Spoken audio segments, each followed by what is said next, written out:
को बता दें, जिस तरह से आतंक के आका हसन नसरुल्लाह को इजराइल ने मौत के घाट उतारा, अपने 50 साल पुराने दुश्मन को साफ कर दिया, उससे ईरान डरा हुआ है।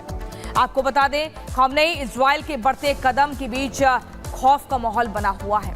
लगातार हम आपको ये बता दें, देखिए जो लगातार ईरान है अब वो बड़े हमले की तैयारी में है, एक बड़ा बदला लेने की फिराक में है और ये कहा जा रहा है कि इजराइल को अब मुंह की खानी पड़ेगी। पूरी खबर इस रिपोर्ट में देखिए।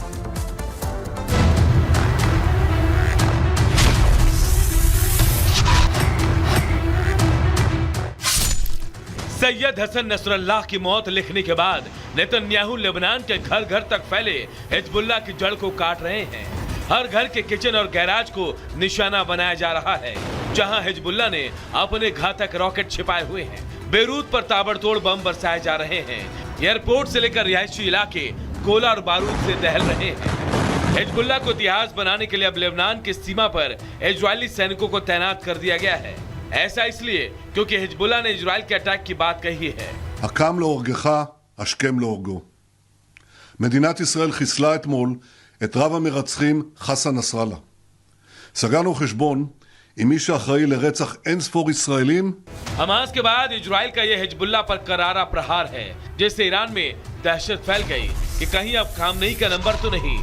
नेतन्याहू और इजरायली रक्षा मंत्री लगातार मीटिंग कर रहे हैं, आगे की रणनीति तैयार कर रहे हैं। यही वो बयान है जिससे ईरान के सुप्रीम लीडर ख़ामेनी डरे हुए हैं, क्योंकि इजराइल तमाम ईरानी प्रॉक्सी के खात्मा करने की कसम खा चुका है। ऐसे में टारगेट में ईरान भी है, क्योंकि ईरान ही सभी प्रॉक्सी गुटों का सरगना है। והוא גם מקדם את השבת חטופינו בדרום. ככל שסינואר רואה שחיזבאללה כבר לא יבוא להצילו, כך גדלים הסיכויים להשבת חטופינו. אני מבקש להודות לצה"ל, לחיל האוויר, לאמ"ן, למוסד, לשב"כ, על ההישגים הכבירים, ולא רק אתמול. אזרחי ישראל, יש לנו הישגים גדולים, אבל המלאכה עדיין לא הושלמה. नेतन्याहू एक के बाद एक अपने दुश्मनों का सफाई कर रहे हैं और उनकी बातों से साफ है कि अब नंबर ईरान का है। इधर ख़ामेनी ने भी ठान लिया है कि वो हर कीमत पर इजराइल से बदला लेकर रहेगा, जिससे इस्माइल हानिया और इब्राहिम रईसी हसन नसरुल्लाह की मौत का बदला लिया जाएगा। अब ऐसे में इजराइल की घेराबंदी शुरू कर दी गई है। ईरानी प्रॉक्सी को फरमान जारी कर दिया गया है। इजराइल पर हर घंटे रॉकेट और मिसाइल की बारिश हो रही है। हालांकि इजराइल का आयरन डोम इन तमाम हमलों को नाकाम कर रहा है, लेकिन सवाल कि कब तक ऐसा डिफेंस सिस्टम बारूदी वर्षा को रोक पाएगा। यमन से हुती बैलिस्टिक मिसाइल से हमला कर रहे हैं, तो इराक से इराकी रेजिडेंट्स फोर्स के निशाने पर इजराइल है, तो सीरिया से जनायून ब्रिगेड और फतेहमयून डिवीजन रॉकेट बरसा रहे हैं। इजराइल के लिए इस वक्त सबसे बड़ी टेंशन हुती बना है, जो नसरुल्लाह की मौत के बाद बेहद आक्रामक है। אנחנו קיימנו בשעות האחרונות הערכת מצב, וכעת אנו מודיעים על עדכון בהנחיות פיקוד העורף. שר הביטחון אישר שהחל מהיום, מהשעות הקרובות, חל איסור על התכנסויות העולות על 1,000 איש באזורים שונים במרכז. लेबनान के प्रधानमंत्री मेकाती भी इजराइल के आक्रमण से डरे हुए हैं, तो वहीं दूसरी तरफ उनकी मदद के लिए ईरान आगे आया है। लेबनान में इजरायली हमले के बीच ईरानी विदेश मंत्रालय का बयान आया, जिसमें दावा किया गया है कि वो आने वाले दिनों में लेबनान और सीरिया में अपने सैनिक भेजने की तैयारी कर रहा है। सेना की तरफ से इसके लिए रजिस्ट्रेशन भी शुरू कर दिए गए हैं। जल्द ही इन क्षेत्रों में सैनिकों को तैनात करने की इजाजत दी जाएगी। ईरान ने भी कहा है कि वो इजराइल से लड़ाई के लिए 1981 की तरह लेबनान में सेना भेज सकता है। नसरुल्लाह की मौत होने पर भी ईरान के सुप्रीम लीडर अभी भी कल्पना की दुनिया में जी रहे हैं, अभी भी हिजबुल्लाह की जीत का दावा कर रहे हैं। लेकिन जिस तरह से नेतन्याहू पर ब्रिगेड काल की तरह टूट पड़ी, उससे ख़ामेनी भी डरे हुए हैं और यही वजह है कि नेतन्याहू के हुंकार के बाद ईरान का सुप्रीम लीडर भी डर गया है। हिजबुल्लाह चीफ की मौत के बाद से पूरा ईरान अलर्ट पर है। ख़ामेनी ने अनहोनी की आशंका के चलते फौज को तैयार रहने का आदेश दिया है, तो वहीं एयर डिफेंस सिस्टम को भी एक्टिव कर दिया गया है। एहतियातन लेबनान में सुरक्षा के मद्देनजर ईरान ने अपनी सभी फ्लाइट्स को रद्द कर दिया है और कहा जा रहा है कि ख़ामेनी ने अपनी सिक्योरिटी भी टाइट कर ली है और किसी सुरक्षित स्थान पर पनाह लिए हुए है। नसरुल्लाह के खात्मे से सिर्फ ईरान ही नहीं, खान यूनुस का कसाई और हमास का टॉप लीडर याह्या सिनवार भी डरा हुआ है। उसे डर है कि जिस तरह से तेहरान में इस्माइल हानिया को मारा गया, फिर हिजबुल्लाह के गढ़ में ही नसरुल्लाह की कब्र खोद दी गई, उसका कहीं यही हाल ना हो, इसके लिए अब वो अपनी जगह बदल रहा है। गाजा पट्टी में अपना ठिकाना उसने बना लिया है। Bureau report, Republic Bharat. तो देखिए, आतंक के आका का अंत तो हो चुका है, लेकिन क्या इसके बाद एक बड़ी जंग की शुरुआत देखी जाए। लेकिन आपको बताएंगे कैसे इजराइल की तरफ से लगातार हमला किया गया और उसके बाद नसरुल्लाह का जो है वो खात्मा किया गया। लगातार पिछले कई वर्षों से प्रयास किया जा रहा था इजराइल पर। देखिए, ड्रोन मिसाइल अटैक भी किया जा रहा है, लेबनान की तरफ से ही हमला किया गया। इस गोल घेरे के भीतर आप देखिए कैसे इजराइल पर ये देखिए ड्रोन मिसाइल से अटैक किया जा रहा है लेबनान की तरफ से, लेकिन वहां पर वो निष्क्रिय हो जाता है ड्रोन मिसाइल अटैक, क्योंकि आपको बता दें आयरन डोम ने इसमें एक बड़ी भूमिका निभाई है। इसके अलावा देखिए, टायर लेबनान की अगर बात करें तो इजराइल ने यहाँ पर ड्रोन अटैक किया है और इजराइल की तरफ से भी लगातार ताबड़तोड़ हमले किए जा रहे हैं, अटैक किया जा रहा है, मिसाइल हमले किए जा रहे हैं। और वहीं लेबनान भी पीछे नहीं है, अपनी तरफ से वो भी हर संभव प्रयास कर रहा है। यहाँ पर देखिए धमाकों के बाद कैसे लोग यहाँ पर भागते हुए दिख रहे हैं।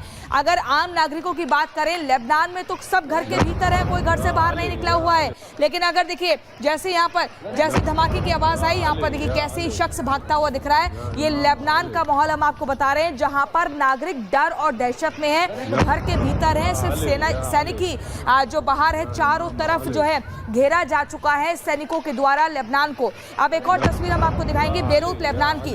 यहाँ पर आप देखिए ये सार्वजनिक स्थान पर कैसे लोग बैठे हुए हैं, सड़क पर ही लोग सो रहे हैं, सड़क पर आए सैकड़ों लोग, विस्थापित लोग। ये बेरूत लेबनान की सड़कें हम आपको दिखा रहे हैं। यहाँ पर आप देखिए दूर तक आप देखिए कैसे यहाँ सड़क पर ही बैठे हुए अपना मोबाइल चला रहे हैं, बैठे हुए हैं, इंतजार कर रहे हैं कि कब जाएंगे घर में। सड़क पर सैकड़ों विस्थापित लोग आ गए, कुर्सी लगाकर बाहर आराम से बैठे हुए हैं। हालांकि आराम से नहीं, चेहरे पर इनके तनाव भी दिख रहा है, परेशानी भी दिख रही है, क्योंकि लगातार लेबनान में पिछले अगर 10-15 दिनों की बात करें तो हमले हो रहे हैं और ऐसे में स्थिति जो है तनाव वाली बनी हुई है। लेकिन वही देखिए कैसे हमने एक के बाद एक आपको तस्वीरें दिखाई, लेकिन हिजबुल्लाह चीफ नसरुल्लाह की मौत के बाद इजराइल समेत कई देशों में जश्न मनाया जा रहा है। मुस्लिम देश से भी जश्न की तस्वीरें सामने आई हैं, तो वहीं भारत में नसरुल्लाह के कई हमदर्द हैं। इस लिस्ट में महबूबा मुफ्ती भी शामिल है। पूरी खबर इस रिपोर्ट में देखिए।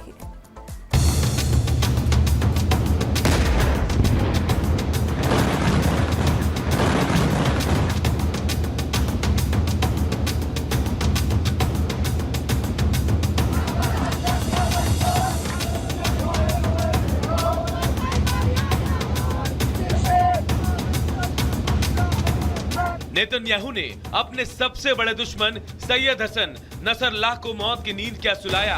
हर तरफ गम और खुशी का माहौल देखने को मिला। कोई जश्न मनाते, मिठाई बांटते नजर आया,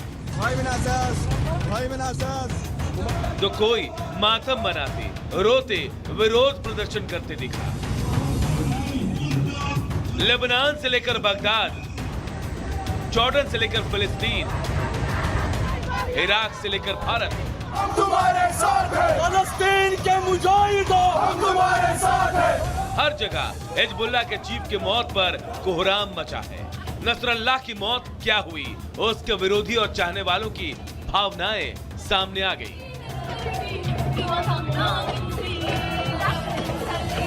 अरब के देशों में नसरल्लाह के मारे जाने पर जश्न मनाया जा रहा है। खुद लेबनान में खुशी के गीत गाए जा रहे हैं। लेकिन भारत में हिजबुल्लाह के कई हमदर्द सामने आने लगे हैं, जिसमें सबसे पहला नाम है पाकिस्तान का राग अलापने वाली पीडीपी अध्यक्ष महबूबा का। आतंक के आका की मौत का महबूबा को इतना धक्का लगा कि उन्होंने अपने चुनावी कैंपेन को रद्द कर दिया।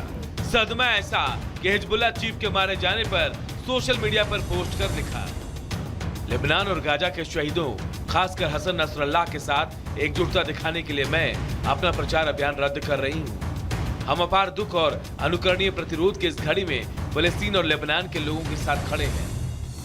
ये वही महबूबा है जो कभी जम्मू कश्मीर में अलगाववादियों का साथ देना और पाकिस्तान परस्त आतंकियों की ढेर होने पर सेना पर सवाल उठाती थी। ये वही महबूबा मुफ्ती हैं जो अनुच्छेद 370 फिर से लागू होने की बात करती हैं, पाकिस्तान का राग अलापती हैं। अब वही महबूबा हसन नसरल्लाह के मारे जाने पर आंसू बहा रही है। सिर्फ महबूबा ही नहीं, जम्मू कश्मीर में नसरल्लाह के और भी हिमायती बैठे हैं। बड़गाम में कुछ लोग सड़कों पर उतरे, हाथों में नसरल्लाह की पोस्टर लेकर उनकी मौत पर विरोध जताया। इजराइल और अमेरिका के खिलाफ नारेबाजी की। तुम्हारे साथ है। अब इनसे मिलिए, ये हैं ऑल इंडिया शिया पर्सनल लॉ बोर्ड के प्रतिनिधि, राष्ट्रीय महासचिव और प्रवक्ता, नाम है मौलाना यासूफ अब्बास, जो सैयद हसन नसरुल्लाह के मौत पर शोक जता रहे हैं। उनकी मौत को शहादत करार दे रहे हैं और शोक मनाने का पैगाम भी दे रहे हैं। अफसोस, इन्ना लिल्लाहि व इन्ना इलैहि राजिऊन। बड़ी अफसोस के साथ ये इत्तला देना पड़ रही है कि हिजबुल्लाह के सरबराह सैयद हसन नसरुल्लाह की शहादत हो गई। इजराइल ने नसरुल्लाह के खात्मे के लिए जो कदम उठाया, उसकी पूरी दुनिया वाहवाही कर रही है।